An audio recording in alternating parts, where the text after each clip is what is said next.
Okay, welcome to the Temple of Silver Stars public webinar. This is our 9th class in our PAS Letters and Correspondence series that we've been doing. My name is Matthew. I'm an academic track instructor in the Temple of the Silver Star. Looks like a lot of returning faces here, so I won't waste too much preamble, but we're just sort of trucking along with our going through the correspondences letter by letter here. And so we'll just be continuing that, and we're looking at the next 3 letters in the alphabet today. As we go through, feel free to type questions or any comments that you have in the chat. And then at the end of our class, we're shooting for about an hour and a half today.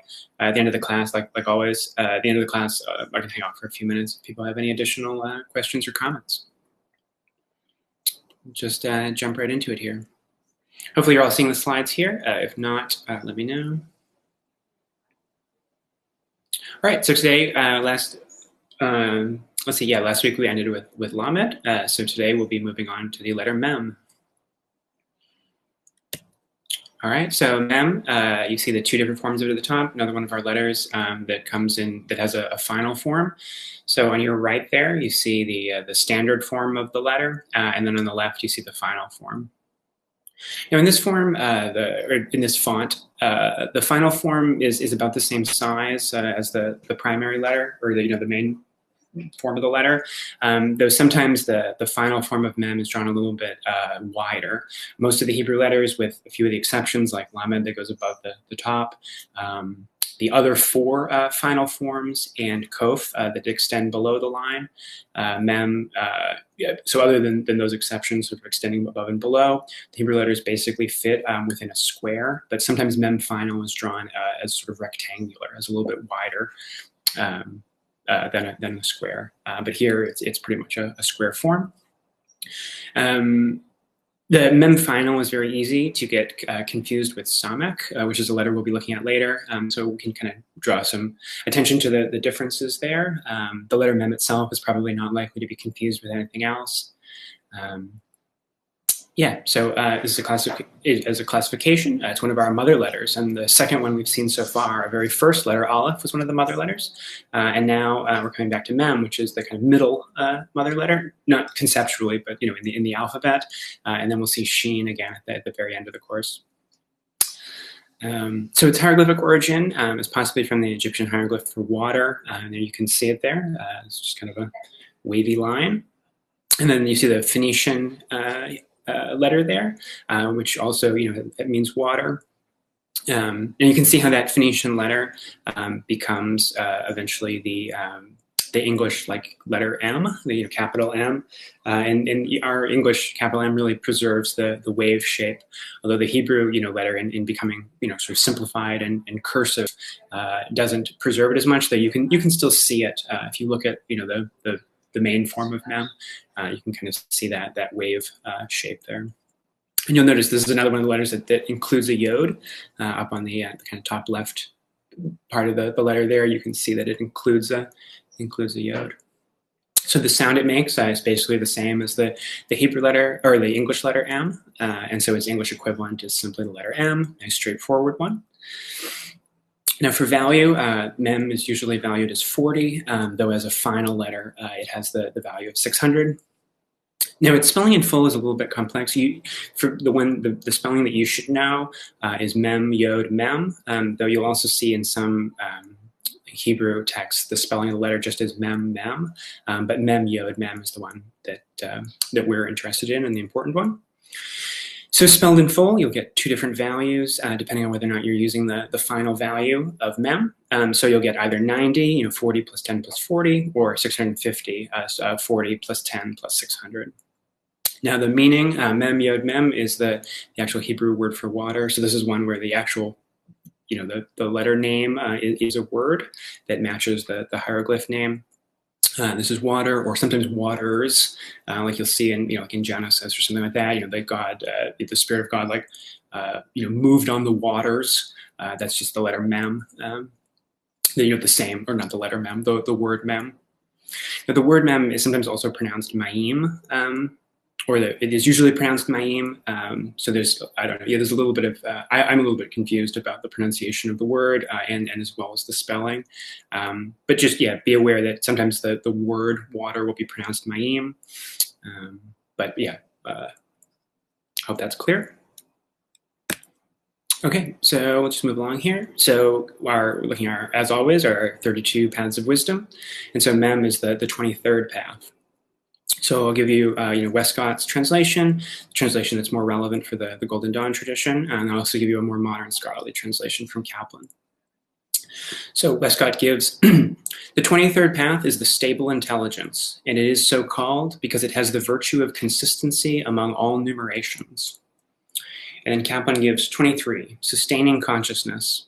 It is called this because it is the sustaining power of all the Sephirot. You can see that Kaplan's translation nicely underlines the fact that the word numerate, that Westcott's just translating as numerations, is the same word for Sephiroth, or at least a form of it. So it's nice that it sort of brings that out. And this idea of stabilizing or sustaining and consistency, I think, matches nicely with some of our, especially kind of mythological symbolism of water and the primordial waters as the source of things, or as the thing that which contains the universe, or that which the universe rises out of. It's like the foundation of things, the substance of things. All right, so here's the path on the Tree of Life. Connects Gevurah to Hod. And it's an interesting path. This, like Lamed, there's some interesting things about in the AA grade system. This is another one of the paths that's walked in the advancement from Adeptus Minor to Adeptus Major, and where Lamed had to do with balancing. This also has to do with a kind of self-sacrifice, and we'll talk about some of the difficulties involved with understanding the symbolism of sacrifice. Sorry, there's some noise outside. I hope you're not hearing that too loudly. All right, so let's move on with our attributions here. Anyways, yeah, we'll talk about kind of the ideas of sacrifice and how we might understand sacrifice, like in a thelemic context. All right, so the Yetzer attribution, because it's a mother letter, we know it's just going to be to one of the elements, and so this is for water. Again, which is really straightforward. I mean, it's what the Phoenician hieroglyph and the word ma'im literally mean water. So very straightforward here. Our magical weapon, we have a few here. The cup, and then filled either with wine or with the lustral water. The cup, of course, is the primary magical weapon attributed to water. So it makes a lot of sense. And then we can see different symbolism depending on what the cup is filled with. Our main symbolisms here that we'll be interested in is wine. So this is water, or the cup filled with the sacramental liquid. And the Golden Dawn in their rituals, or in their like neophyte ritual, included at the end a mystic repast of the four elements, which included a cup filled with wine that everyone partook of. You also have the lustral water. Lustral here means purification, so the waters of purification. And there was a cup filled with lustral water that was carried by one of the Golden Dawn officers called the Stolastes, who purified the temple. So these are the waters of purification. Now we also have here Crowley lists the cross of suffering, and this very particularly refers again to the idea of sacrifice, and it's coming in with water here specifically as the tarot trump, a 212. We see right below here, which is the Hanged Man. We'll be talking about that more in just a few minutes. In the tarot, we can also attribute the entire suit of cups, and also all the queens in the court cards are all attributed to water. So, like the Queen of Wands is the watery part of fire. And so the Queen of Cups would obviously be one of the most pure expressions of water, as the watery part of water. For our perfumes and incenses, we have, again, we saw this Onika. I'm not sure how I'm saying that correctly, but we saw that before in, where did we see that? Oh, on the path of Kaf, associated with cancer. So we saw that as a watery incense, and I talked about there the idea that no one is exactly sure what this actually is. It may be a part of shellfish or sea snail, or it may be a plant. So this is a less practical one. Those ingredients aren't readily available, and again, no one quite knows what they are. So a much more practical and available incense is myrrh. really, commonly available incense there. Really good is general incense for water. It's also attributed to Binah on the Tree of Life. It has a bit of sometimes Binah in particular is associated with like sorrow or with bitterness, though in a very kind of high supernal, even like sort of spiritual sense. And the scent of myrrh has some of that bitterness that's associated with water and with Binah. Let's see, for magical powers, we have the Great Work, which is an interesting one. I think that will become more clear when we talk about some of the symbolism of the Hanged Man, but that's an interesting one to meditate on, that the Great Work could be attributed to the letter Mem. We also see talismans, crystal gazing, etc. And I think all of these are, my understanding is that these are coming through the idea of images and the faculty of creating and being receptive to images.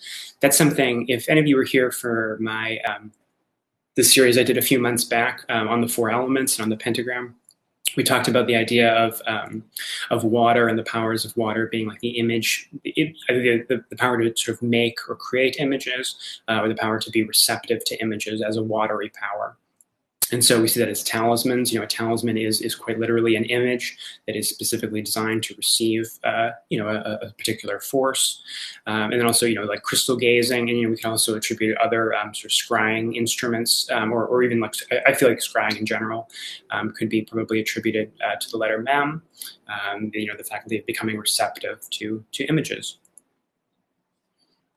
Yeah. All right, so here are our color scales here for Mem. For our king scale, we've got a deep blue, pretty obvious, for water. Queen scale, sea green, again, pretty obvious. Then our prince scale, as always, is a mixture of the king and queen scale. It's not exactly a mixture here, but we have kind of a deep olive green. And then for our princess scale, we have white flecked purple, like mother of pearl. So you can, if you were painting an image or something like that, hopefully you can do the flecking a little nicer than what I've got here. But Crowley says that this sort of mother of pearl quality here is water, the iridescence of water, which is, he says something about this being like its alchemical virtue, is the iridescence of water. So again, I think maybe that can call to mind some of these images of or ideas about images and images appearing from water or in water. So yeah, interesting stuff to sort of meditate on there. All right, so getting into some of our practical correspondences here. For plants, we have primarily the lotus. That's what you see in the photo there. The lotus, of course, in all water plants. The lotus is probably the water plant par excellence, at least in their kind of mythological and symbolic traditions. It grows, in the water. The roots of the lotus extend down into the water, but the flower emerges above it. The lotus has a lot of very interesting symbolism. It's associated with the goddess Isis. Sometimes the shape of the lotus flower is also associated with the cup, especially the fact that the lotus flower opens, each morning to receive, like as the sun rises and then closes again in the evening. Crowley talks about the image of the cup or the lotus receiving like the blood of the sun. Which, blood, of course, is another thing that we can think about being in the cup. And that's obviously associated with wine, especially from the Christian sacramental tradition. Though in Thelema, the idea of the cup full of the blood of the saints takes on some very different meanings. But yeah, we can think of the lotus as a type of cup in a way that receives the blood or the wine of the sun. For stones here, we have aquamarine and also the beryl, both just sort of chosen by color. Interesting sort of coincidence. While I was finishing up these slides this morning, my sister texted me to tell me that she had just gotten engaged with her boyfriend, and the ring that he gave her has an aquamarine stone on it, which is her favorite stone. It was a sort of fun coincidence. I'd just been finding images of aquamarine stones, and then she texted me one. All right, so for animals here, we've got the cherubim of water. We've got the eagle, snake, and scorpion. I talked about this a bunch in the elements and pentagram class that I did before. The eagle is kind of the traditional cherub of water, though there's also kind of traditions of seeing the snake and scorpion as additional cherubim. And then in Thelema, where in the kind of Thelemic tradition, where the eagle largely becomes the care of air and is less specifically attributed to, specifically associated with water and with Scorpio. We also see Crowley adding the additional significance of the dragon, and this is specifically the dragon as like a mythological serpent. We should probably think more of kind of Greek or ancient serpents rather than later kind of Christian dragon traditions, or even like kind of contemporary fantasy dragon images of dragons being associated with fire and things like that.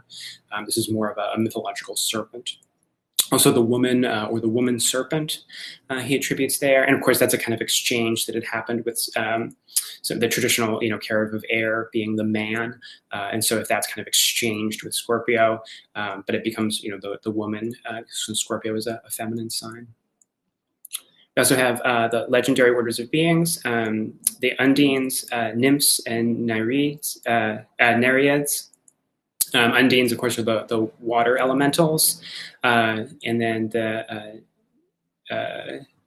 I always forget how to pronounce this. The nereids are the water nymphs.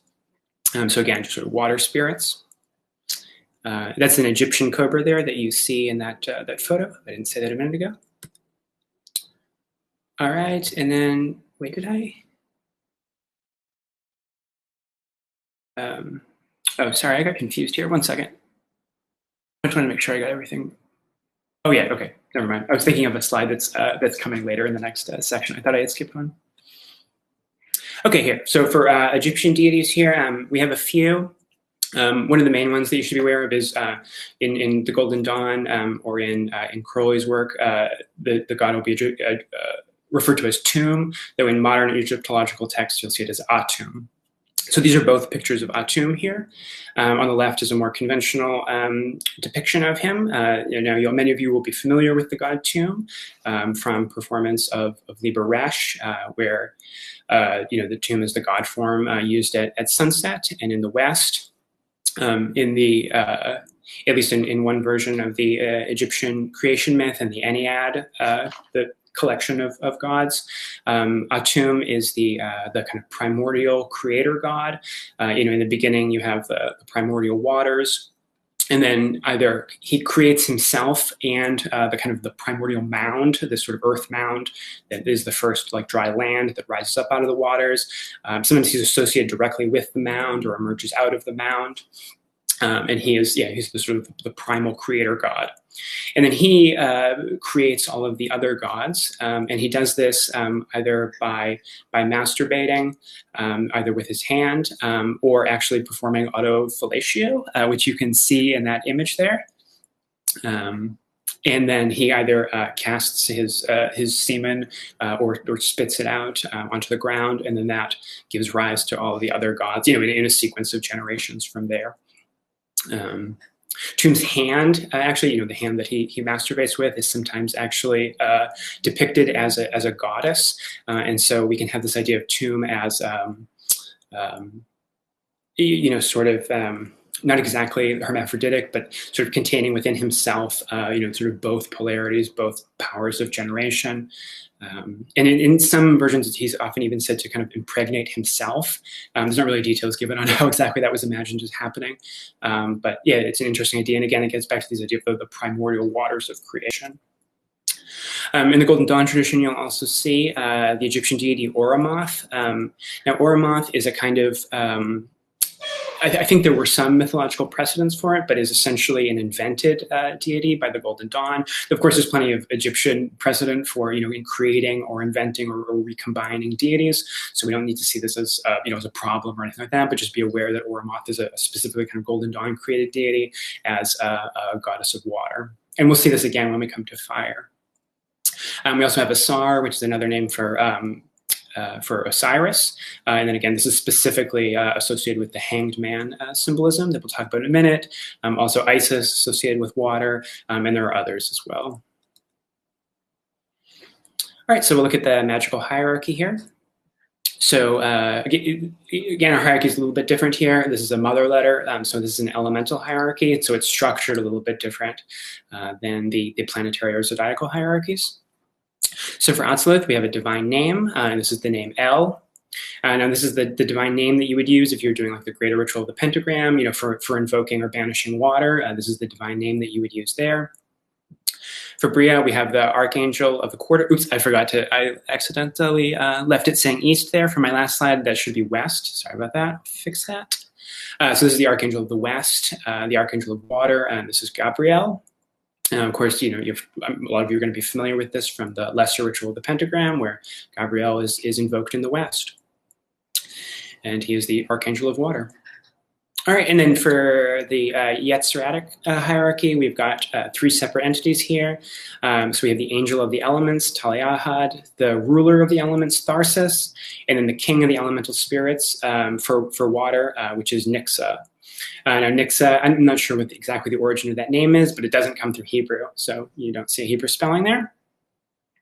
And then for Asaya, again, as I've been talking about in the previous classes, this name often wouldn't be included in doing invocations. Like you'd often only go down to the Yetziratic level, for scrying and things like that. But if you were coming down, all the way to Asaya, you could use the name of the heaven of Asaya, which is Mayim, again, the word for water. All right, so we've got a few minutes here, so we can talk about the Hanged Man. This is Atu 12, and the Hanged Man's esoteric title is the Spirit of the Mighty Waters. So yeah, really interesting card here. And if any of you are familiar with what Crowley says about it in the Book of Thoth, it's an interesting card to think about. Crowley at times, or at least in portions of that essay, seems to talk about it as if the card is somehow like outdated and is like specifically an emblem of the old Aeon and is sort of outmoded or outdated. Though that always rang a little false to me. I mean, as much could be said about, of course, like the Last Judgment, which Crowley changed almost completely to become like the Aeon card. So the idea of like sort of updating the cards to fit new Aeon meanings is already very much there. So the idea of like one of the cards being somehow, like maybe it's not as emphasized as it would have been, but I think we can still, think about this not as some kind of like degraded or outdated emblem or something like that. And I think, Crowley largely does this in the symbolism here. All right, so we see a lot of watery colors here, some of our colors from the color scales there. Let's see that. Now the Hanged Man's posture, of course. Now this is a kind of stylized version of the hangman from previous tarot traditions, which many of you are probably familiar with. Instead of hanging from like a branch or a wooden support here, he's hanging from an ankh. So you can see that, his foot is like attached to the ankh there. Many of you will be familiar with the symbol of the ankh. It refers to life, and especially the life force as sort of coming from the gods, or as like radiating from the divine. By symbolism, it's a kind of a form of the rose. In our tradition, can be taken as a symbol, a form of the rose cross symbol, right? Because it has the cross as well as the circle, representing the union of the self and the other, or the self and the beloved, the male and the female, and so on. In the background there, in this kind of grid, I think it's in the Book of Thoth, Crowley refers to this as like the elemental tablet of water, or is sort of representing the elemental tablet. It's not, even the smaller square though isn't exactly 12 by 13, so it's a kind of like stylized version of that, but again it represents the sort of the pure form of the elemental power.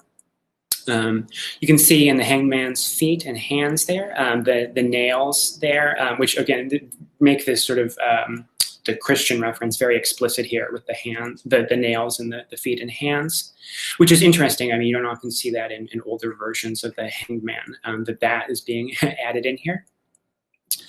And you can see that they're specifically in the shape of the Hebrew letter Vav, although some of them look kind of like backwards, but that is the idea. We also see serpents, one serpent like twined around his foot there, and then another one in the waters below. Yeah, it's a really interesting card. The style of it is I think it's a really interesting example of Frida Harris's art style.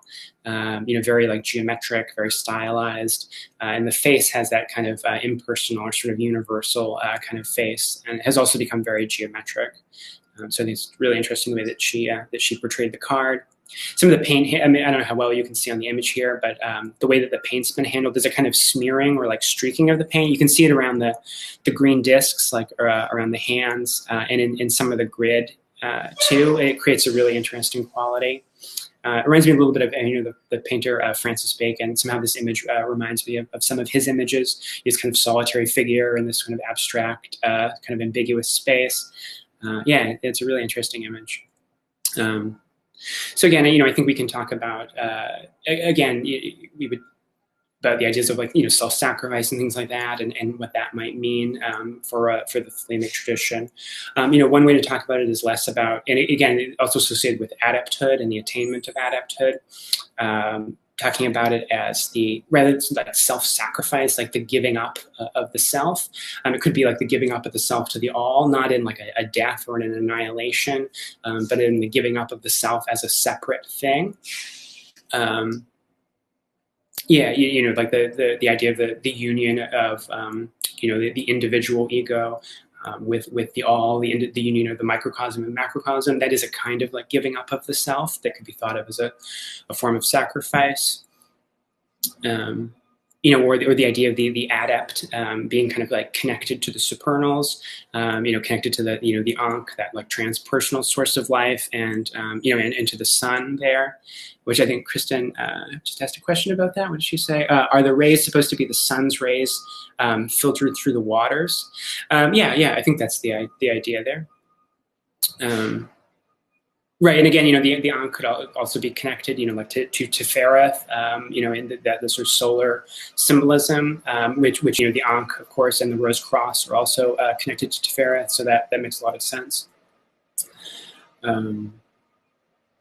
Let's see. Oh, right. But, the idea of, the adept being kind of like suspended from the supernals, like down into the world. So again, there's some of this, if you've seen like images of the tree of life, where, like the roots of the tree are up in the supernals, and then the leaves and branches of the tree are down at the bottom, or, like down in Malkuth and like the lower Sephiroth.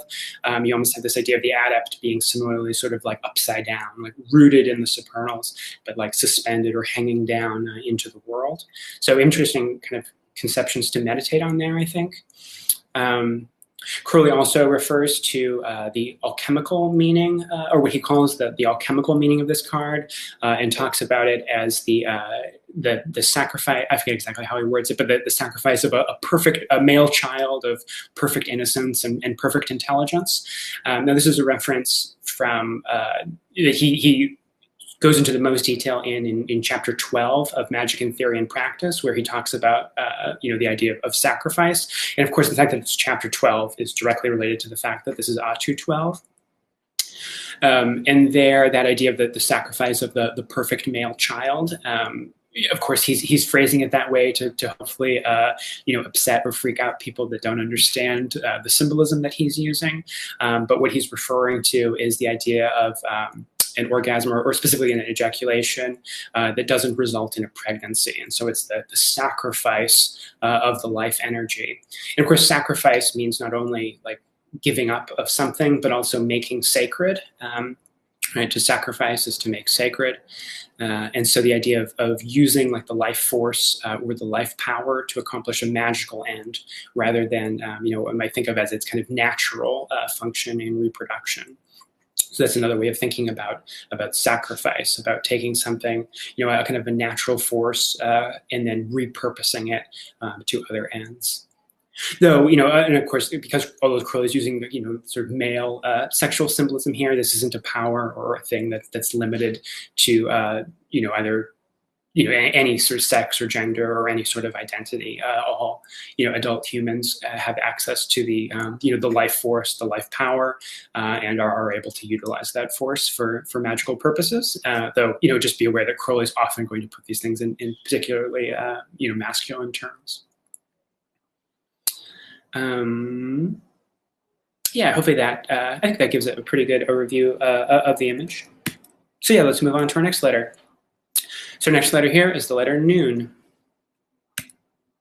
All right, Nun again has a final form, like Mem we just saw. So that's the standard form of Nun on the right, and then its final form on the left. very similar looking. The bottom of noon has just been kind of straightened out and extended below the line. The final form of noon is pretty easy to confuse with the letter vav, but just remember that the final form of noon is going to extend below the line, whereas vav will not. So that's the way to tell the difference there. The standard form of noon is easy to confuse with, let's see, you could potentially confuse it with Beth, where Beth, the lower line in Beth is actually a separate, is a separate mark, and like crosses the vertical part of the letter. If you're familiar with the letter Beth, I hope that makes sense. You can also potentially confuse it with the letter Gimel, though Gimel, instead of having just this kind of flat foot like you see here in noon, Gimel has kind of a two-part foot. It always reminds me of like a really crazy platform shoe, like something that like George Clinton would wear or something like that, the letter Gimel. So just remember Gimel has that kind of heel on it that noon doesn't have. All right, so for our classification here, it's a single letter, and so we know that it's going to be attributed to one of the zodiac signs. Now, its hieroglyph there is possibly the Egyptian hieroglyph meaning snake. It's the Phoenician letter you see there. I was a little bit confused about, or I think there's actually just some uncertainty in the scholarship about whether that meant serpent or snake, or if it meant fish, or maybe if there was a kind of transition from it meaning serpent to meaning fish at some point. May have specifically been depicting like a fish in the water, though yeah, I'm not entirely clear about that. But fish is going to be the important one that we're going to want to know. Though it's interesting that there's this kind of snake and serpent association even in the ancient hieroglyph, because we'll see snakes and serpents again in the course of this letter. All right, so our sound is basically the same as the English letter N, and our English equivalent is N, so another nice straightforward one. For the value, the value is primarily 50, and then in its final form can have the value of 700. Now, spelling in full is noon, vav, noon. And then you'll see the final form of noon, and actually right next to a vav, actually. So if you look close there, the spelling in full, you can clearly see the difference between noon final and vav. All right, and then spelled in, the value of the spelling in full is going to be either 106, 50 plus 6 plus 50, or 756, 50 plus 6 plus 700. All right, and its meaning is fish. Again, coming from the Phoenician. I think the Arabic letter noon also means fish. Now, the Hebrew word spelled noon vav noon means things like to sprout or to propagate, and then pointed differently, it can also mean offspring. Which of course is a derived meaning from like to propagate. All right, let's move on here. So this will be the 24th path. So Westcott gives the 24th path. The 24th path is the imaginative intelligence, and it is so called because it gives a likeness to all the similitudes which are created in like manner similar to its harmonious elegancies. And then Kaplan gives 24, apparative consciousness. It is called this because it provides an appearance for all created apparitions in a form fitting their stature. So to me, anyways, the Kaplan's translation is much more comprehensible. Westcott's is a little hard to parse there. But this word apparative there is obviously derived from apparition. And again, the fact that it can also mean like imaginative or being related to the imagination is sort of interesting, this idea of like apparitions and something imagined, or again, obviously the word that Kaplan's translating as apparitions there, Westcott's translating as similitudes, something that seems like something or an appearance.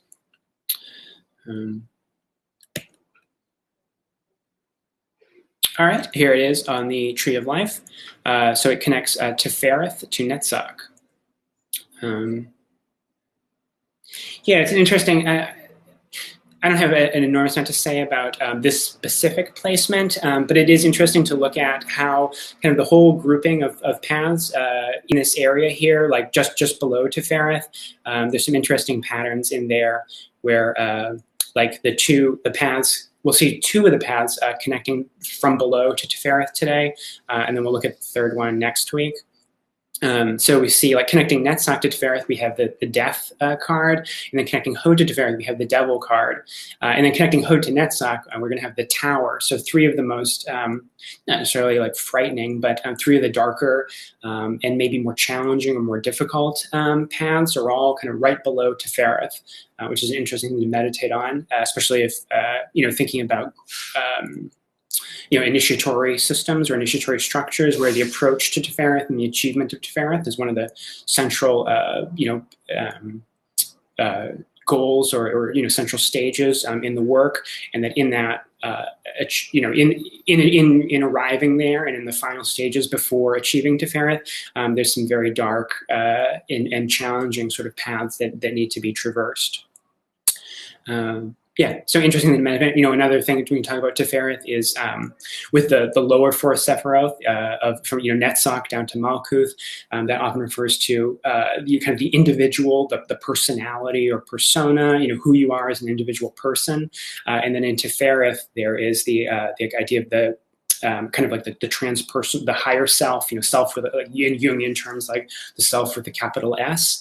And so I think maybe we can think of this card and some others being related to the process of, leaving behind the idea of the personal individual self, but then through that process, attaining to some awareness or some understanding of like the transpersonal or immortal self, and that through this, path of death, we can find something that that is never born and never dies. So yeah, interesting stuff to meditate on, and hopefully when we get to the tarot trump, you'll see some reflections of those ideas. All right, so for our Yetziratic attribution, for the letter Nun, we have the sign Scorpio, which is the scorpion. Now this is a yin or nocturnal sign. Right, again, traditionally referred to as a feminine sign, but I was using yin. And it's also a nocturnal sign, meaning that it will be the night house of the planet that rules it. All right, and so it's a fixed or cherubic sign, and it is a watery sign, and it is the domicile of Mars. So this is the night house of Mars. And that's a really good way of sort of getting into the symbolism of Scorpio and what's happening here, is that this is Mars in his night house. And so, Mars in the day house of Mars, of course, is Aries.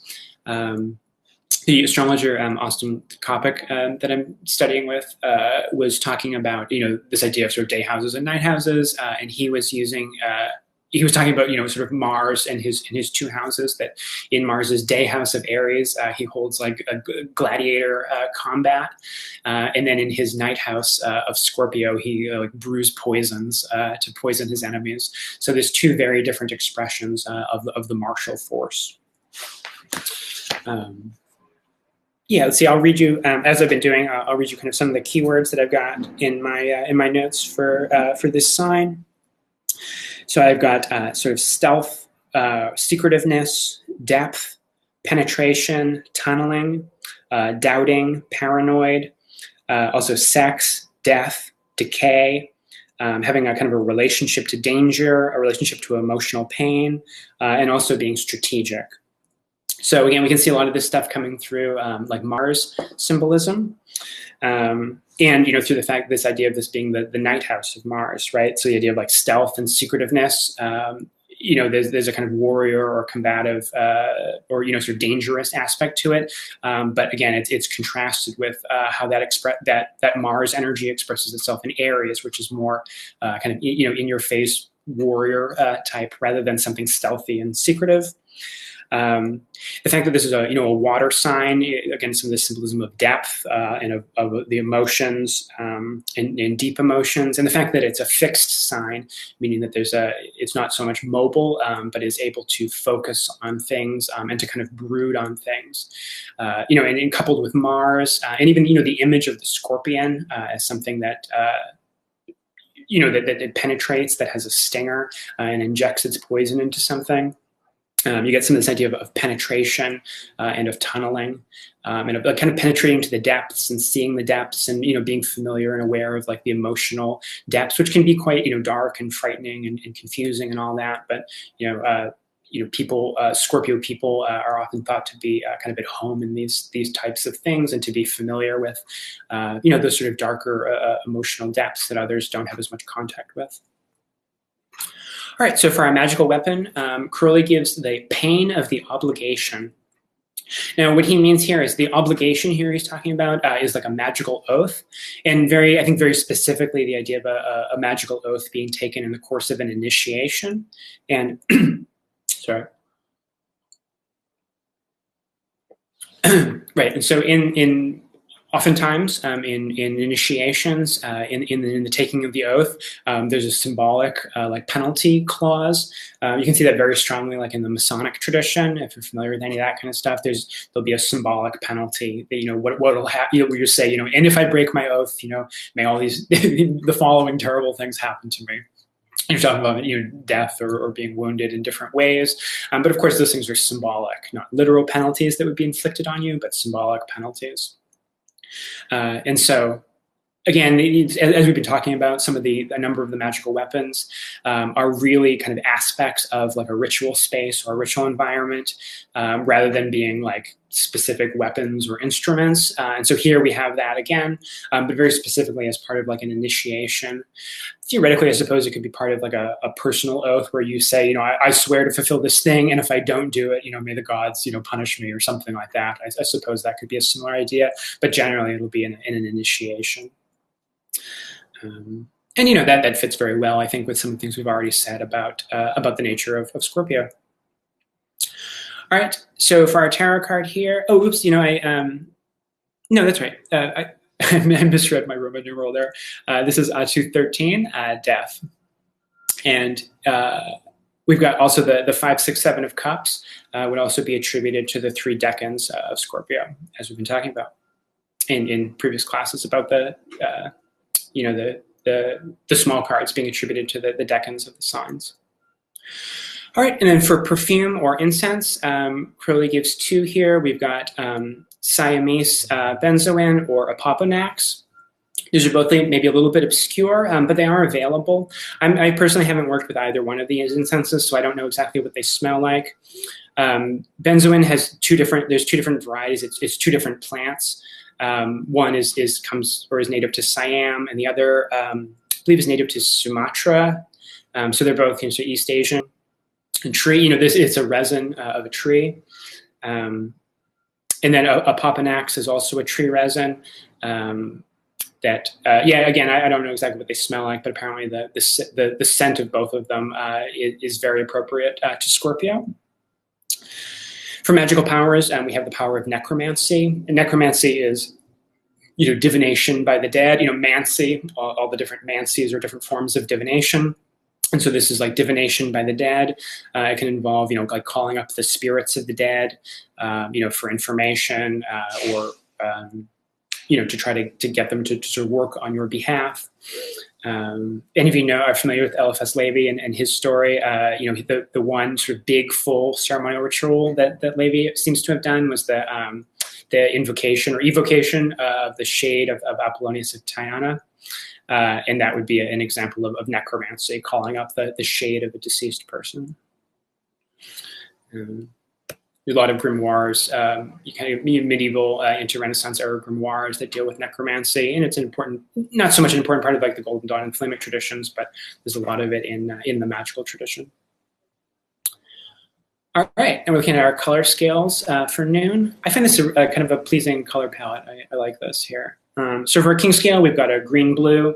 Again, just sort of going through like an order, kind of following color theory, and just progressing through the spectrum divided up into 12 here. So progressing along with that to green-blue. For the queen scale, we have a dull brown. And then for the prince scale, a sort of combination of green, blue, and dull brown to produce a very dark brown. And then finally, for the princess scale, we have a livid indigo brown, like a black beetle. And this image of a beetle here might make us think of Kefra, and that is appropriate. The idea of like Kefra can be attributed elsewhere besides noon here, but it is certainly appropriate in the ideas of death and of midnight and the son of midnight, the ideas of like passing through the underworld. So it's kind of interesting that we have actually that coming through just in our colors. And we'll see all these colors in the tarot trump in just a moment. All right, so for plants, we have cactus, also the nettle, and all treacherous and poisonous plants. And so that's cactus that you see there on the left. Cactus is appropriate for at least two reasons. One, of course, is the spines or spikes. Think of Scorpio and the symbolism we've already talked about of Scorpio being spiny or spiky, and especially if those spines are in any way poisoned, very, very appropriate to Scorpio. And then also behind the spines, the cactus is a what's the word I'm looking for? A succulent. There we go. Right. It's a succulent. So they retain large amounts of water and hold on to that water. And like the flat. If you've ever kind of cut open a succulent, you'll know that they have an extremely watery, like pulpy interior. So it fits very well for a water sign.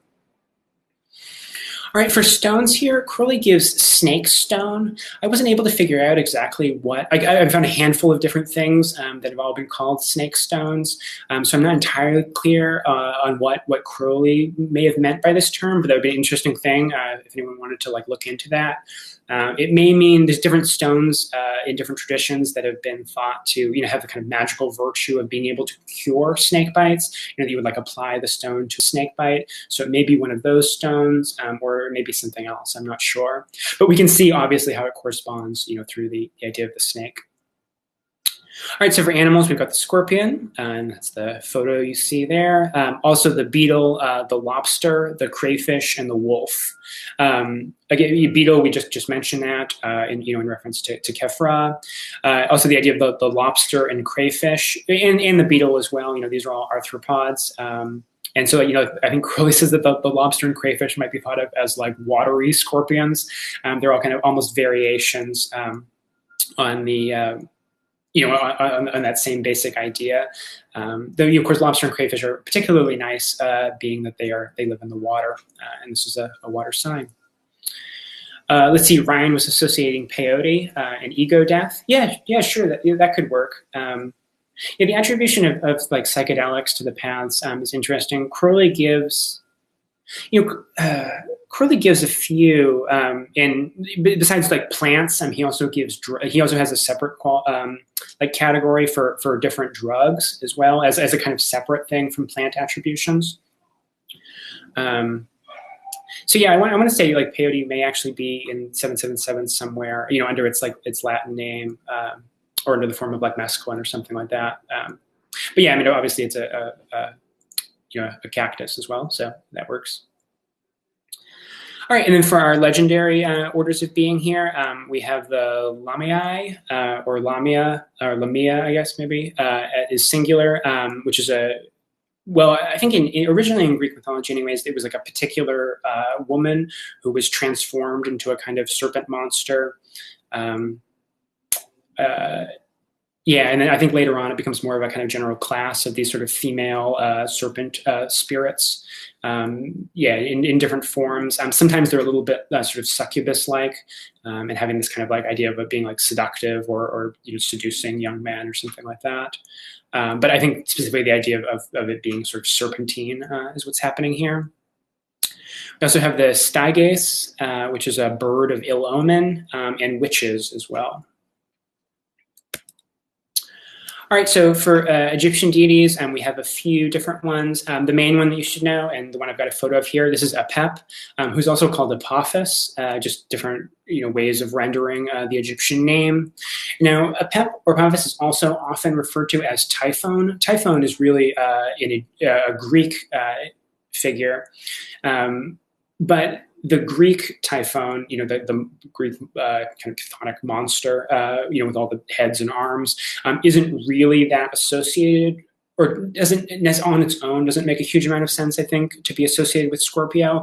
But Typhon is associated with Apophis and with Apep very early on, in the Roman tradition. That association happens. So you'll often see Typhon used as an equivalent to Apep or Apophis, but the reference I think that makes the most sense is to this Egyptian Apep. And so Apep is well, presented in sort of in different ways in different versions of the mythology, but it's essentially the chaos serpent. This is the serpent that threatens, the solar bark each day in its, journey into the underworld and then back again. Apep is often referred to as like the enemy of Ra, and so this represents the forces of chaos and disorder and darkness, all the things that threaten civilization and the stability of the cosmos. Pep becomes sort of the representation of that, Pep is also sometimes interestingly associated with Atum, who we saw in the associated with the letter Mem. There's some interesting similarities between Mem and Nun. Obviously, Nun is a watery sign, but there's some other interesting similarities as well. So pay attention, keep an eye out for that as we go through here. And in that sense, Atum and Apep could almost be looked at as the something like almost like the positive and negative forms of the watery chaos. Atum is more like the generative, creative side of that, and then Apep is like the more like destructive and dark and threatening side of that. Anyways, that's just one way I think that maybe we could look at it. All right, and then here's our magical hierarchy for Scorpio. So again, we're back to a zodiac sign, so we're using that same sort of hierarchical pattern that we've seen before with other signs of the zodiac. So for a divine name, well, I've got two here. The main one is what's called the 12 banners of the name, which are the 12 permutations of the Tetragrammaton. And so this one is Vav, He, He, Yod. And then I've also given you as an alternative divine name is a divine name of Mars. Because Mars rules Scorpio, the divine name of Mars can also be used, as a name like governing the powers of this sign. And that's Elohim Gibor, which means something like God Almighty. All right, and then for Bria, we have the Archangel of Scorpio. This is Barkiel. And then for Yetzirah, like I've been saying with the others, there's a lot of different angels that can be attributed to the decans and triplicities and the signs. But the main two that you should be aware of is the angel ruling the house, which is Susol, and then the lesser assistant angel in the sign, which is Sayatziel. And then our heaven of Messiah is just the Hebrew name for the constellation Scorpio, and that's Okreb. I'm probably not pronouncing that well, but there you go. All right, and then we've got our tarot card. So this is Atu 13, Deaf. Esoteric title is The Child of the Great Transformers, the Lord of the Gate of Death. Second one is pretty obvious, but this idea of the child of the great transformers and the idea of transformation is really central here. Now, obviously, we can think of it as death, in the sense of the extinguishment of an individual thing or of an individual life. That is, I think sometimes people try to emphasize the idea that like the death card, when doing a reading, isn't, something to be afraid of or something like that. And that's true, it's not to be feared, but it can refer to death and to things ending. But we can conceive of death and think about the ending of things as a transformation. Crowley talks a lot about these types of ideas about death and about transformation. The idea that death, the death of a person or the death of a thing, is simply its transformation into another state, right? Even in terms of like physics, we can think about the fact that, like the conservation of mass and energy. Mass and energy are never created or they're never destroyed. They're simply transformed. That nothing is ever sort of lost. It simply takes on a new form. We can think about that. And we can also think about the fact that the idea that transformation, not that death is transformation, but also that transformation is death. Crowley has the idea that, or in the Flemic tradition, there's the idea that every moment is both a death and a birth, because at each moment you are slightly different. The experiences you've had in this moment are slightly different than the experiences you had just a moment before. And so you are a different person. You've been transformed. And so in some sense, that old person that you were just a moment ago has died, and a new person has been born. And the person you are right now in this moment, a moment from now, will have died, and a new person will have been born. So rather than think of death, and again, this ties back into some of the symbolism that we were just talking about with the Hanged Man, rather than thinking of death as a kind of single traumatic event that happens, either literally like the end of your life, or in like a single sort of spiritual experience of ego death. Rather than thinking of it as a single moment of like crisis, we can think of it as a constant ongoing process, that everything is constantly in transformation, which means that everything is constantly dying, which means that everything is constantly being born. All right, let's jump into some of the specific symbolism of the card. On the lower right there, we see the scorpion. We also see in the middle there, next to the skeleton there, the figure of death. We see the fish, which was our meaning of the Hebrew letter nun. We also see the snake there, and then at the very top, just behind the death's crown there, we see the eagle. And so those are the three cherubic animals associated with Scorpio. Again, another interesting thing, we just saw, water and talked about the cherubim of water, but Scorpio as the cherubic sign of water is also associated with the same animals. So sometimes like the scorpion, the snake, and the eagle in that order are seen as three, kind of hierarchically ordered as three like levels of Scorpio, with Scorpio being the lowest.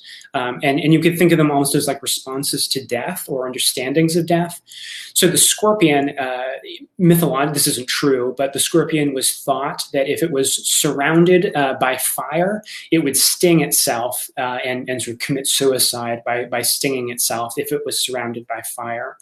And so we could take this as kind of the lowest understanding of death, maybe even like the kind of common understanding of death as something to be feared, as something that threatens us. And then in the middle level, we have the serpent. Crowley uses the serpent very frequently as an image of immortality, and the idea that the serpent, in its movement, that curve is sort of up and down. He imagines that as like the curve of life and death, and that your individual life is just one curve in this ongoing process. And so, you'll experience your, birth and then death as like one arc, and then rebirth and then death again. And it's just this ongoing cycle. And so it's a continuous thing. There are no interruptions in it. It's just that we break it out into pieces and say, this particular part of it is my life, where my life begins and ends. But really it's part of a larger continuation. And we can see, sort of life and death as like the systole and diastole, as the inhale and the exhale, two sort of phases in the ongoing rhythmic process of the manifestation of the life power. Alchemically, this is not so much the mortificatio process in alchemy, which is like the death process, but more specifically the process of putrefaction, and so like the breaking down of things, which is really interesting. Putrefaction, again, seems like a very death sort of thing, something breaking down and decaying, but it's also the creation of like fertile soil and the transformation of things that have been bound up in an individual like organism's body back into raw material for new life. And of course, we think of putrefaction as part of death, but from the point of view of like bacteria or insects, or other decay associated animals and things, or funguses and things like that, putrefaction is their life process. That's where they grow and where they flourish. So what we see as death could be seen, from a non-human perspective, as another stage in the life process. Now all these sort of bubbles that you see with different figures there, kind of moving up from the scythe up into the upper right hand corner of the card there. These bubbles are kind of, we can think of them as being created by like the sweep of the scythe, and we can see them, in reference to ideas of reincarnation and to different stages of the incarnation. And again, I think we, in the bubbles and the shapes and forms that they form there, we can see that idea of a continuing curve of life. Oh, and I didn't mention the eagle as the highest form of Scorpio. The idea there is of well, it's kind of a subtle idea, and I think worth meditating on. But the idea of like the spirit being kind of freed from matter, or in understanding its true nature. Yeah. So that's an interesting one to meditate on, about how the eagle might be associated with this here. We can also, I think, thematically, we can think about, the eagle, talking about the true will. And again, some of the things I was saying at the beginning about death and the confrontation with death and the inevitability of death being a way of opening up to, the true will and the true self that exceed or go beyond the individual self. And so we see a lot of that in this card. The scale, the sort of Grim Reaper figure here is a traditional, emblem of death from Western iconography. And so you can be seen on older forms of the death card as well. The crown that he's wearing there is, I'm blanking on the Egyptian name of the crown at the moment, but it's the same crown worn by Osiris, who is the Lord of the Dead. All right, let's move on. All right, so our third letter that we'll be talking about for today, and last letter that we'll be talking about today, is Samekh.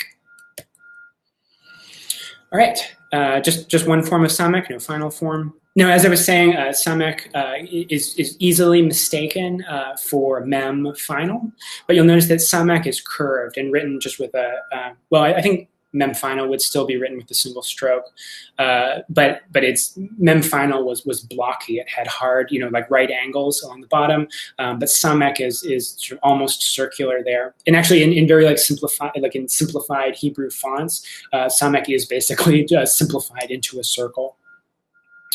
So you just remember the smooth curve is Samekh, and then the blocky, hard 90-degree version of a very similar looking letter, that's mem final. All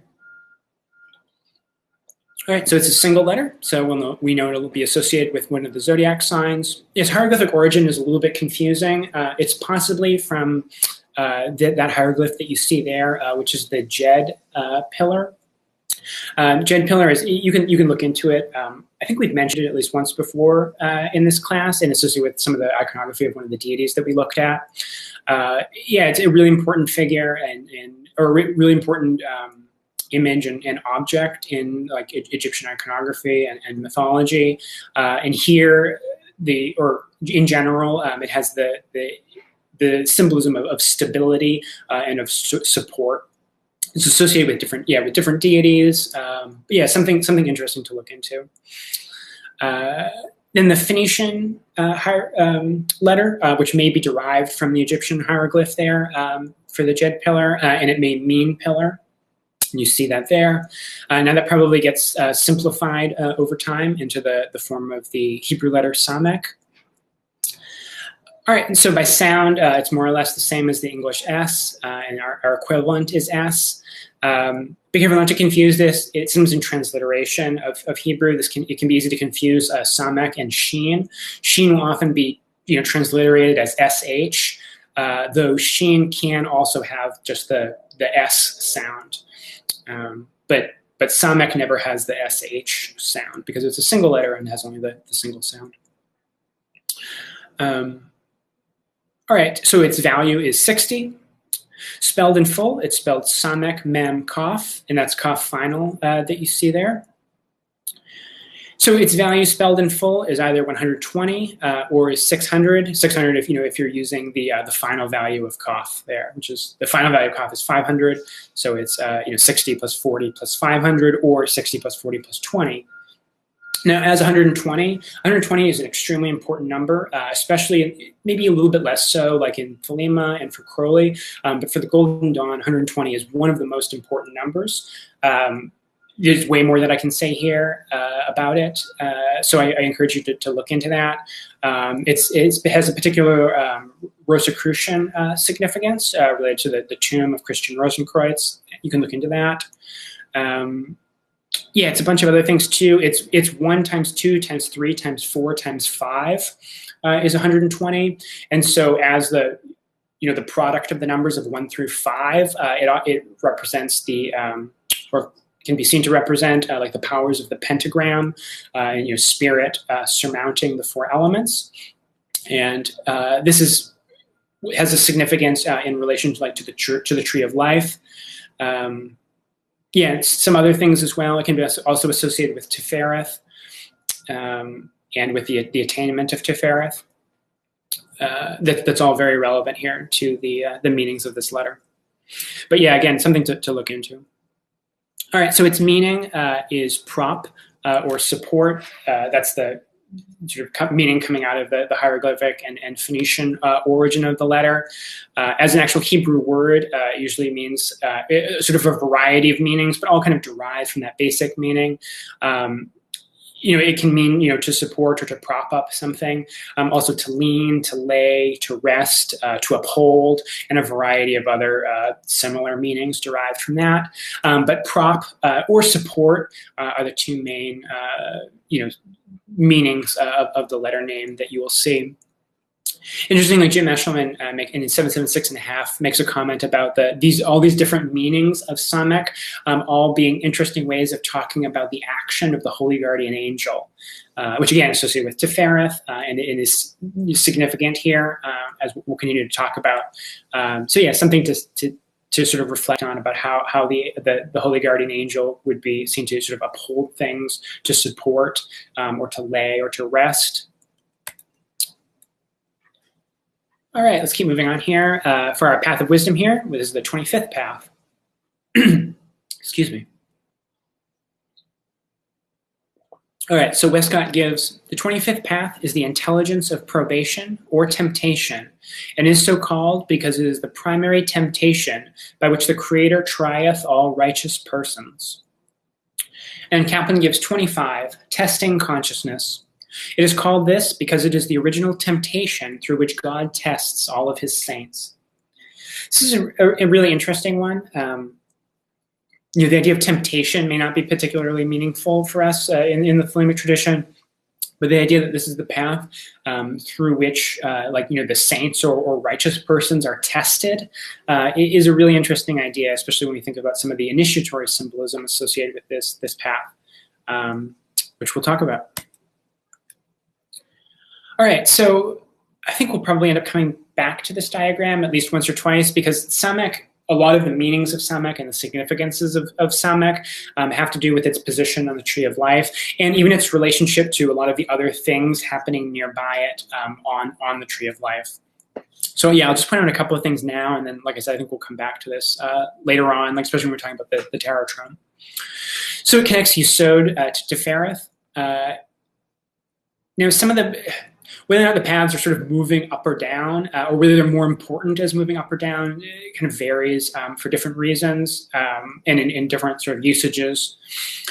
Samekh, I think, is most usefully, or at least primarily, thought of as leading sort of upward from Yesod to Tifereth. In general, I think the paths often have this kind of upward significance, though, especially with some of the supernal paths, we also saw them conveying supernal influence downward. But this is definitely one of the paths where we want to think at least primarily about an upward movement, about moving from Yesod to Tifereth. Now, in the Golden Dawn tradition and in the AA, very explicitly in the AA, Samekh is the primary path by which Tifereth is attained. Although the grade just before the Tifereth grade would be associated with Netzach. There's a kind of sense that you move from the Malkuth grade to the Yesod grade. Then you work like Hod and Netzach, which are the kind of polarities of water and fire that combine into Yesod.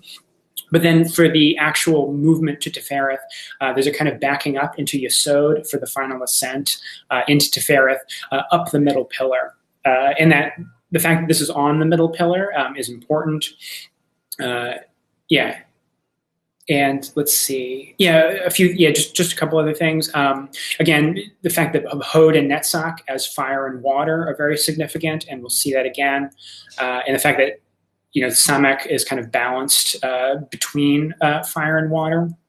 And so it's leading from the moon, Yesod, the sphere of the moon, also the sphere of the, kind of like the lower unconscious, the vital and animal nature, and that thing, that part of ourselves, is what's opening to the solar influence into Ferrith.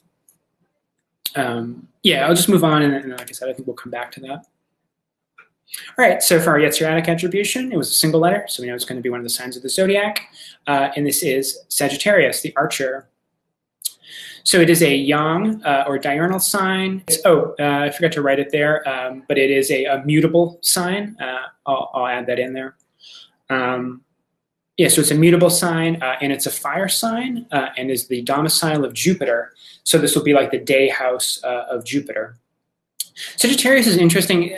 In my studies of this stuff, it's been one of the more difficult ones, for me anyways, to get a really clear picture of the meaning of it. Some of them I think are much simpler, like Aries or something like that is very straightforward. It's cardinal, it's fire, it's Mars, all the symbols really seem to convey the same basic idea. But here you've got a very interesting sort of mix of stuff. We've got fire, we've also got Jupiter, and then we've got the mutability.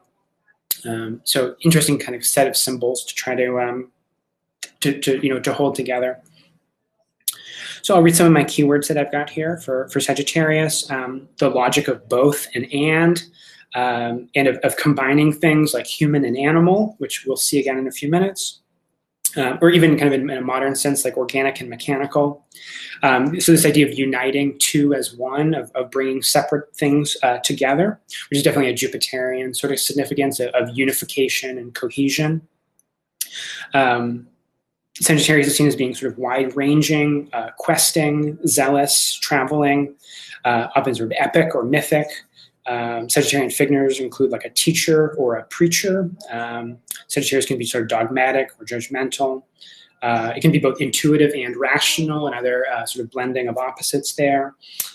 Also, things like inspiration could be associated with Sagittarius. So again, this is sort of the day house of Jupiter. Let's see, and so we can contrast it with Pisces, which is the night house of Jupiter, and think about Jupiter in a more active form, and then Pisces is Jupiter in a more receptive and passive form. And so some of that idea of questing, also of teaching, even of being sort of zealous or dogmatic, those could all be seen as more active forms of Jupiter. And we've talked about Jupiter as associated with with priests and with religious functions. And also fire associated with inspiration. And the mutability being sort of wide-ranging or questing, and also about transformation, which is again interesting kind of theme today, actually, of transformation, and we'll see that theme in the tarot card here in just a minute. All right, so for our magical weapon, we have the arrow, and Sagittarius is the archer. Its glyph is the arrow, and so pretty straightforward that our magic weapon would be the arrow. Again, this is more of a mythological or symbolic sort of connotation rather than like something for practical usage. All right, and then in the tarot, we have the 14th Atu, which traditionally is known as Temperance, and Crowley renames it to Art. Interestingly, I just realized this recently, a number of the cards that Crowley renamed from the older decks are all cards that were some of the Christian virtues.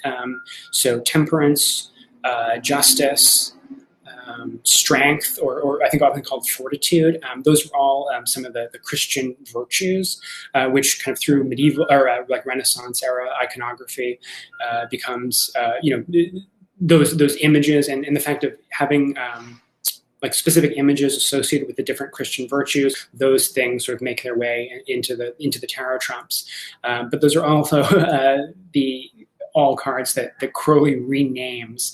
And so that, I don't know, that helps, I think, shed some light on what Crowley's doing in renaming some of these cards. There seems to be this move to disassociating the meanings here from this idea of the Christian virtues. So he's renaming temperance to art. And we can think of art in sort of the broadest sense, but we can also think of this as like the royal art of alchemy. And we'll talk about that a lot more in just a few minutes. Again, it can also be attributed to the 8, 9, and 10 of Wands, which are attributed to the 3 decans of Sagittarius. For perfume or incense, Crowley calls them lignan or lean aloes. This is like lignum aloes or aloes wood, which we talked about previously as associated with the moon. Crowley talks about them, the scent of aloes wood as being sort of light and even giving a kind of like motion or impetus, to the soul when smelling it. So appropriate, to the arrow and to Sagittarius, and to some of the symbolism we'll be looking at here. Interesting, the lunar significance is also, or the fact that there's all that incense can also be attributed to the moon is also significant. We'll see some more overlaps with the moon and with Yesod, the sphere of the moon. All right, so for magical powers, we have transmutations. Again, we can think of this as, I think, primarily as kind of like alchemical transmutation, though maybe more like mythologically or something like that. We could think of sort of transmutation or transformation by spells, like transforming into taking on an animal form or something like that. And there's lots of different traditions all over the world that have sort of magical traditions of people transforming themselves into animals or transforming other people into animals.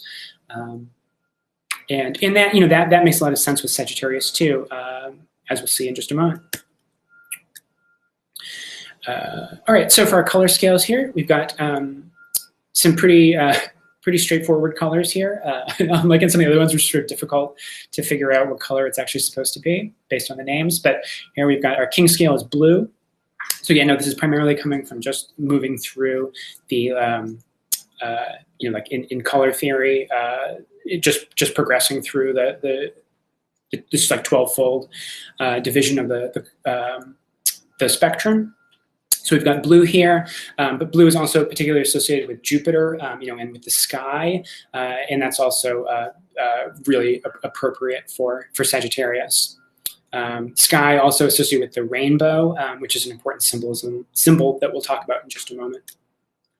So for our queen scale, we've got yellow. Unless I missed it, Crowley doesn't give an explanation of, or doesn't have a theory about why yellow is used for the queen scale. Crowley seems to not really understand the queen scale sometimes, or to indicate that he's not clear on where some of these colors are coming from, and that he has some doubts about some of them sometimes.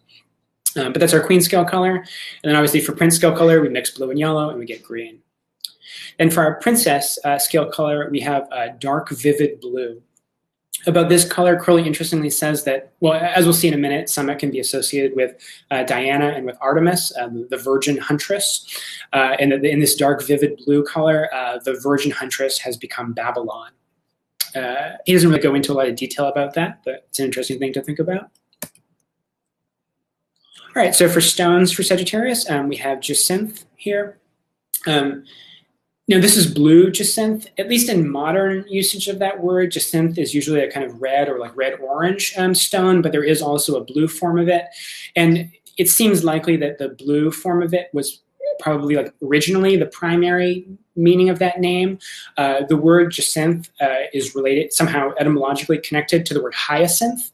I don't know exactly how that happens, but hyacinth is specifically associated with blue, in like the color blue. And the association here, not only like the color blue, as we've already seen, but also mythologically, the figure Hyacinth was a lover of Apollo. And then in the course of playing, he and Apollo were, I forget what the game is called now, but a game that involves like throwing discs over a long distance. One of the discs like bounces and then hits Hyacinth in the head and kills him. So there's an association between, like Apollo as archer, and the lover of Hyacinth as like the lover of Apollo, which Crowley kind of indicates is maybe like a doubtful attribution, that there's sort of too many like logical steps there, but that's what we've got. For plants, we have the rush, which is a plant that, at least in certain form, I'm not sure which form of rush it would have been. There's a bunch of different forms of it. These kind of tall plants that grow in watery areas, but at least some form or some version of the rush plant was used to make arrows, and so the association here is with arrows. All right, for animals, we have the centaur, horse, hippogriff, or dog. And then for legendary order of beings, we have centaurs. So we've got centaur listed twice here. That's obviously a centaur that you're seeing there in the image. It's a Greek image there. The centaurs in Greek mythology, well, there's a lot that could be said about them. There's some specific centaurs that come up in mythology, though I think here we just want to think of centaurs as a general group rather than like Chiron or any of the specific centaurs that appear in Greek mythology. And they were usually seen, at least in general, as being kind of savage or primitive. That's you see them, they're like armed with a rock, rocks and sticks and things like that were often what they fought with as being kind of savage. But as I kind of indicated already, we have, with Sagittarius, this idea of sort of opposite things being brought together and being unified, like man and animal, being united together into the form of like a centaur. We see that again with hippogriff, which is a kind of version of a centaur that involves also bringing in an eagle. And the horse, again, would be associated through centaurs. And then the dog would be associated with Artemis, who we'll talk about in a second. All right, so for our Greek and Roman deities, we have Artemis or Diana and also Apollo. Now, all of those are primarily chosen here as archers and the symbolism of the arrow. But there's also a specific form of Diana that's especially relevant here. And so this is a statue here. This is actually a 16th century Italian statue of a form of Diana called Diana of Ephesus. There's a close-up you can see here. So Ephesus is a Greek city in what is now like Turkey. I think that's kind of like Western Turkey. There's a complex and kind of unclear thing. There was a temple of Artemis at Ephesus that was one of actually the seven wonders of the world. The Hanging Gardens of Babylon and all those. The temple of Artemis at Ephesus was one of the wonders of the world. And in Ephesus, Diana is often portrayed as having what people at least later took to be many breasts. Though there's been some question, I guess, in the last few decades about whether or not that was originally what the objects attached to her were. And there have been a lot of different proposals about what they might have been, sort of like ritual offerings or something like that might have been attached to the statue. Someone suggested that they were bull's testicles. But at least at some point, it's certainly by the Renaissance, people had come, I don't know exactly when the changeover happens, but at some point, these were understood to be breasts. And so like in this statue here, they're very specifically portrayed as breasts. You can see that they have nipples, though in some of the earlier forms, anyways, we'll just sort of leave that aside. But the imagery here that's going to be relevant for the tarot card is of her as many-breasted. And we see that portrayed here as a fountain, which I thought was sort of wonderful. And the idea of the many breasts refers to fertility and an abundance of fertility, which is interesting. It reminded me of some of the discussion that we had, was that last week? I think it was last week, unless it was the week before, when we talked about the letter Yod and this sort of weird double significance of something that can mean both like virginity and also fertility at the same time. And this interesting kind of coincidence of what seems to be opposites, where Artemis or Diana is always referred to as the virgin huntress and is referred to as a virgin. But here, as at least this kind of later interpretation of Diana of Ephesus as a figure of fertility, which is really interesting. All right, we got our magical hierarchy of Sagittarius there. And somehow my Sagittarius glyph disappeared or wasn't there, but this is the magical hierarchy of Sagittarius. All right, so for our divine name, we've got one of the 12 banners of the name. Again, the permutations of the Tetragrammaton. This is Vav, Yod, Hey, Hey. And then also as an alternative divine name, we have the divine name of Jupiter, El. For Bria, we have the Archangel of Sagittarius, which is Edvakiel.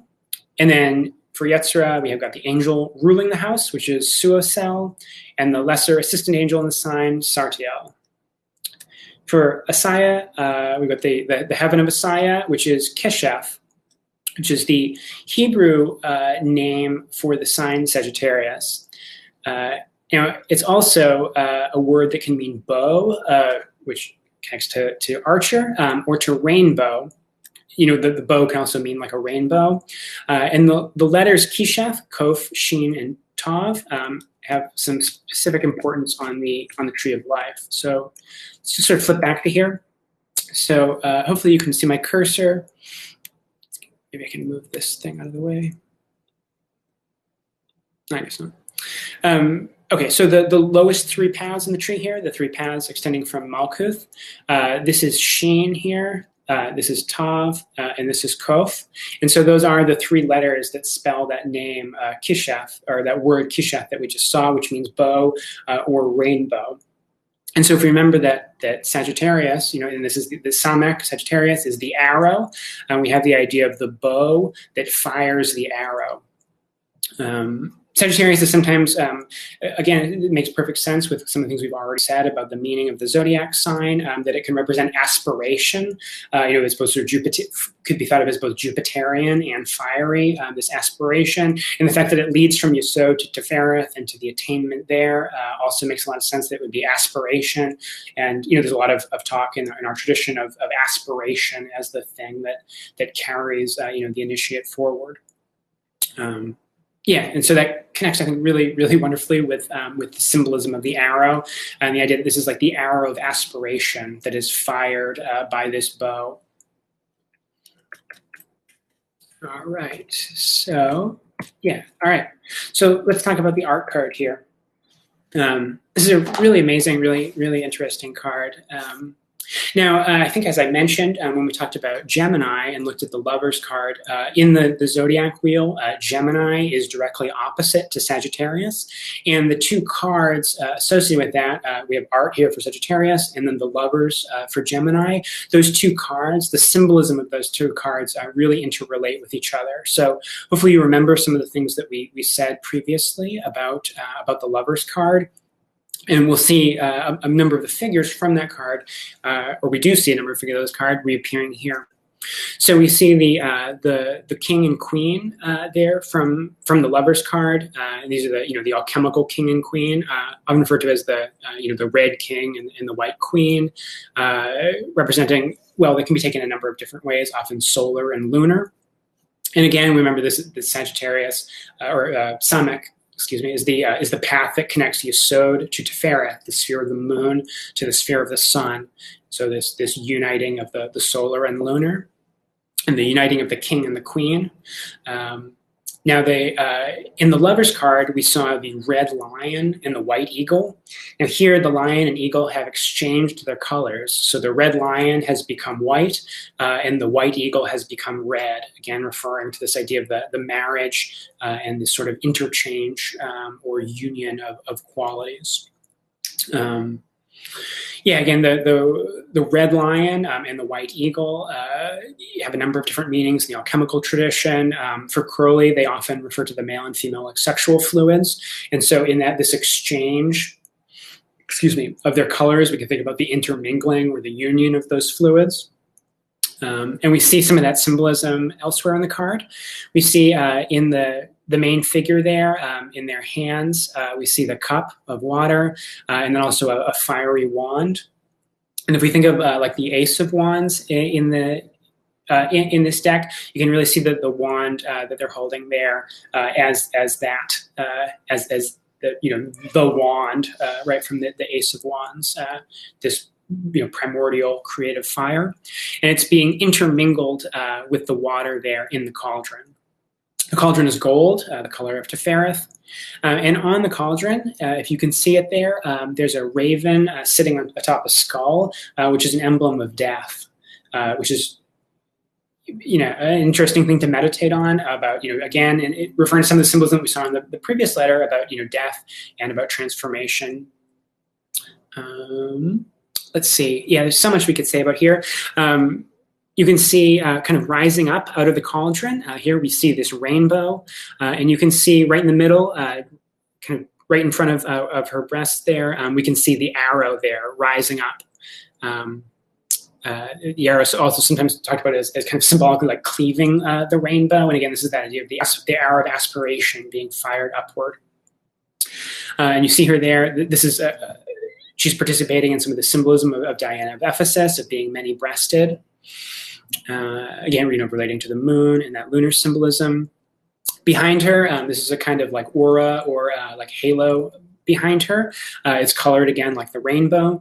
And we see written in Latin, visita interiora terrae, rectificando in invenis occultum lapidem, which is usually translated as visit the interior of the earth. By rectification, thou shalt find the hidden stone. So this is a really important alchemical motto. It has a lot of symbolic and even like Kabbalistic significance. The initials of that phrase spell the word vitriol, which is an important alchemical element. And there's also some really interesting gematria that you can do. If you transliterate those letters into Hebrew and add them up, they sum to what is it, 726? And 726 has some very interesting meanings that you can look into. Now, sort of, I'll try to break down this phrase at least a little bit. So we have visit the interior of the earth. By rectification, thou shalt find the hidden stone. So visiting the interior of the earth. There's a lot of things that we could derive from this, but one, when talking about initiatory symbolism, this is like the journey inward, visiting the interior of the earth, visiting the basis or foundation of who and what you are, in the darkness too, in the unknown, in the unconscious. So really like going inside and looking inside. And then so by rectification, rectification means like making right. It's the same etymologically connected to like rectilinear, things being right or upright. And I think here we can really see it as a kind of like of a balancing of rectifying, the opposites in this union of the fire and water, of the king and the queen, of the lion and the eagle, that these things are being somehow like rectified or unified, or the polarities are being brought back together again.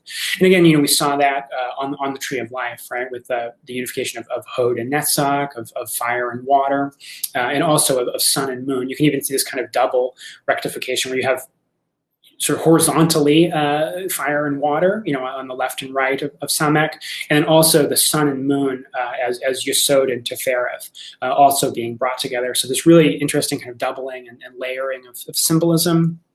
On her robe there, you see both bees and serpents, which are the two emblems from the king and queen on the lover's card. In their unification, they now have this like single robe that has the emblems from both. We see that their crowns are sort of gold and silver, and they've been like kind of countercharged there. Again, having that same sort of symbolism. The fire below the cauldron, we can think of this as like the alchemical fire. The fires of transformation.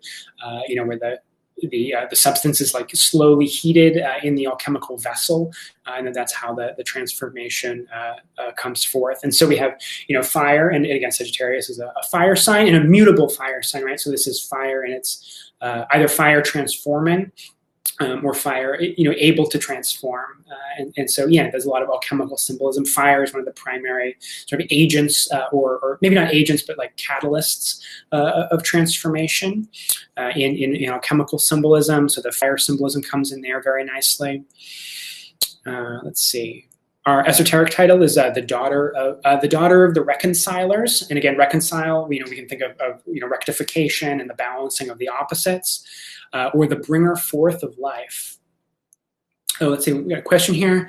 Let's see. Ryan says, "Was this temperance in Rider Waite Terra?" Yeah. They Waite, or Smith and Waite continue to use the traditional name of temperance. Yeah.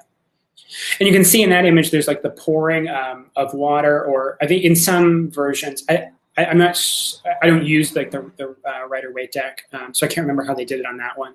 But in some, you can see they're actually pouring fire and water back and forth. Though I think in the oldest like Marseille decks, the two vessels are just pouring water.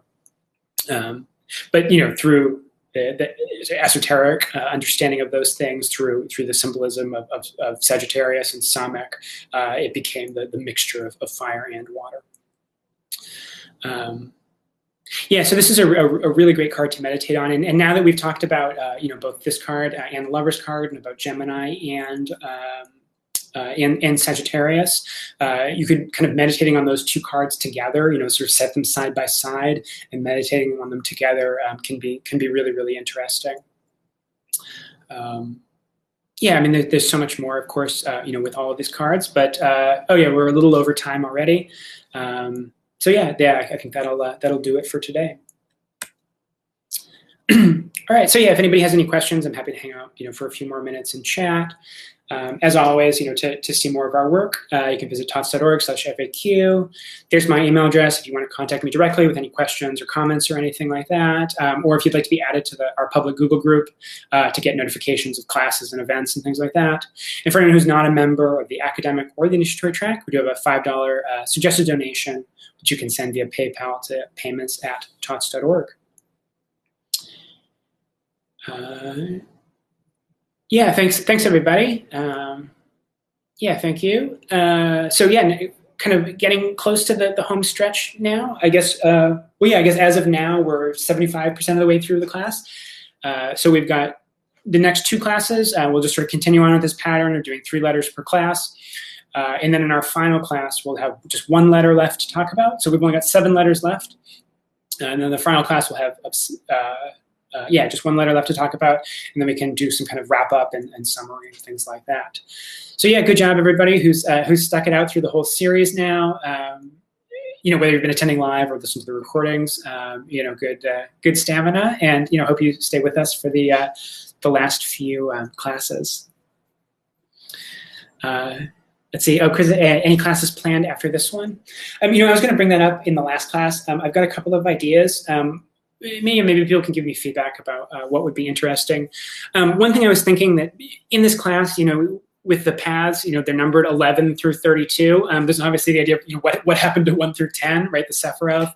And then again, when we were going through like the Sefer Yetzirah, I skipped material in the Sefer Yetzirah, that dealt with the Sephiroth, so we could really concentrate on the paths. So we could do a kind of complementary set of classes. I have some ideas about presenting the Sephiroth in maybe a slightly different way than we usually see them presented. So we could do a similar sort of thing of walking through the Sephiroth and their meaning, look at them in the Sefer Yetzirah, look at their correspondences and things like that. Look at them in initiatory symbolism. So that's one possible class that we could do. I'd like to do a class on, I did the class on the pentagrams and the elements, so we could do a class on hexagram rituals and planetary stuff at some point. I've also been interested in maybe doing some more like yogic classes at some point. Some of you may have heard like a recording of a local class I did about a year ago on yoga. It wasn't, sort of in reflecting on after that class, it wasn't an extremely practical one. I really went through like Vivekananda's works, but maybe like a more practically focused class on yoga and how yoga is used like in Crowley's work and in the Flammic tradition. So if any of those things sound particularly interesting, let me know. Or if you have any other ideas too, I'm always happy for suggestions. Let's see, a couple more comments coming in here. Let's see, Connor says, unrelated, but I would love to get some large prints of the Thoth trumps to hang in my house. Anyone know a source? I don't think I've ever seen any like really large prints of it. I've never seen that. But if anybody else has any ideas, and it would be hard to blow up the tarot cards if you scan them and blow up the images, you just start seeing the the dots of the printing of the cards. I'm going to go ahead and shut off the